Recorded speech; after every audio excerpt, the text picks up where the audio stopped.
Rappers out of control. We still got all our guests in the place. Pop the Brown Hornet. Yo, Bomba Fire. Don Dollars. Yeah, cha-ching. Ron Wrecker. Yes. And we got Haas G from UMCs, a.k.a. Phantom of the Beat. Heat for the street. Yes. Is that the new name now? Heat for the Street? Heat for the street, Phantom of the Beat. Word. So now, last time that I had you and Kim up on NYU, we had a great conversation about the old days and everyone kind of coming together, and I feel like it's almost like revisiting that right now. We got everyone in the room that, you know what I'm saying, you all were there from the birth of everything that was going down in Staten Island. And how did you all even connect? What was the connection from Pop and Phantom? Like, how did you all meet? Same building, different, you know, what happened? He lived in 218, right? Or 212? 212. Yeah, he lived in 212 Broad. So that was like Ghostface, part of the building, you know what I mean? But right. he lived that was my part of the building. Let him tell Ghost was 218.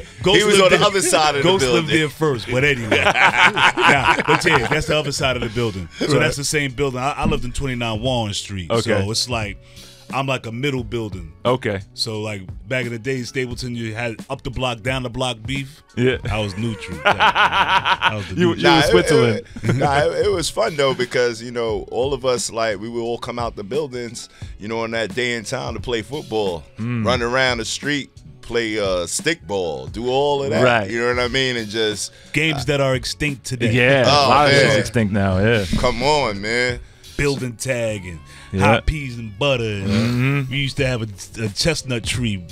Kick the can, all of that. Hit you from 100 yards away. Wow. So that's where, we go that far back. Yeah. That's how we go back. Yeah. But I basically think that, you know, when we first really figured out that we was, you know, who we are as musicians and artists and all of that, it started with the graffiti. It started with the breakdancing. Right. But like my man RNS, who was here, you know, he was one of those who was always into the music, and I think that transpired for the since he was rocking with Force MDs and you know, they had their own group as well. They had a singer group, but called Status. Yeah, but Status. RNS's house was more or less like the nucleus to a lot of things that was going on in Staple at the time. So from the UMCs, myself, the Shaheems, and a lot of local MCs would go up R's house because that was the nucleus spot. Just rock out. Yeah, we'd rock out, and you know, whoever's ready right now, drop a joint, get it done. You know what I mean? We're gonna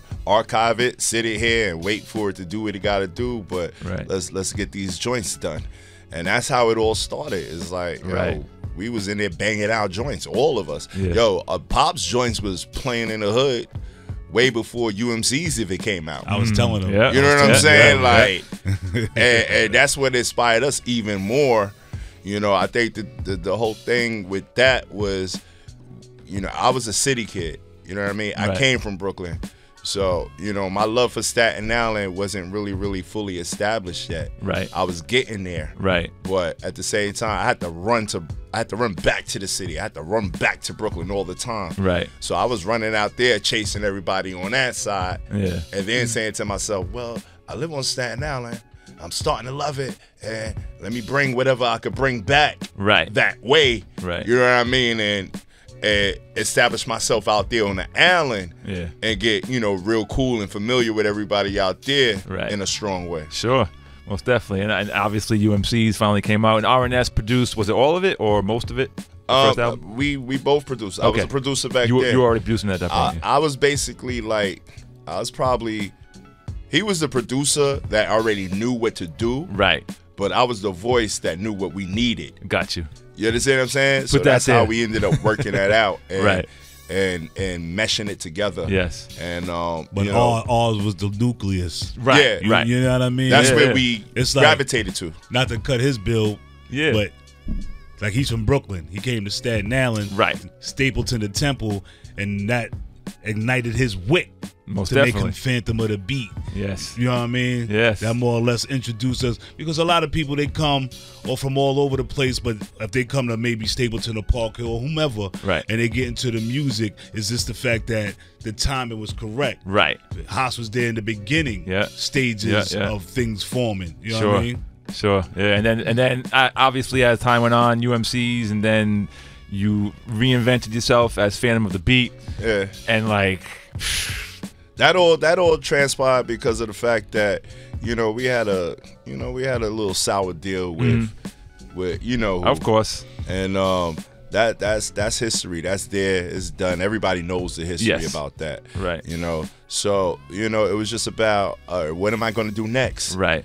You know what I mean? Right. Oh, let me realize that I am a producer. Right. I've been on tour with so many of these different artists. Why can't I just go and make some beats for them and shop it at them? You know what I mean? And that's how it all started, from Busta, you know, to Ghost to we all rocked Lil out. Kim, so 50. I should be able to get beats to y'all. Right. And you know, hit me off. Come on, let's there go. Let's go. No I can give you a hit. Yes, you definitely did. Yes. Pop is the same thing. When Pop was on MCA, you know, we was all already in cahoots together, and it was just a matter of, all right, yo, Phantom. And I wasn't even Phantom then. I was just straight Haas G, I believe. Right. Nah, he was Fantom. Listen, I was. You I was. I don't know. Fantom on the Underground Emperor album, he produced "The Sun Never Chill." Okay. And we was listening. I was to the Fantom other day. then. I was listening to it with my son.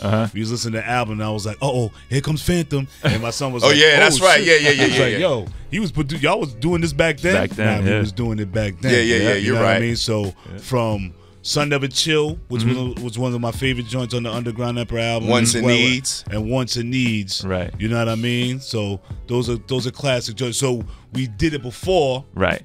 To bring us up to date to 2019 to say, you know what?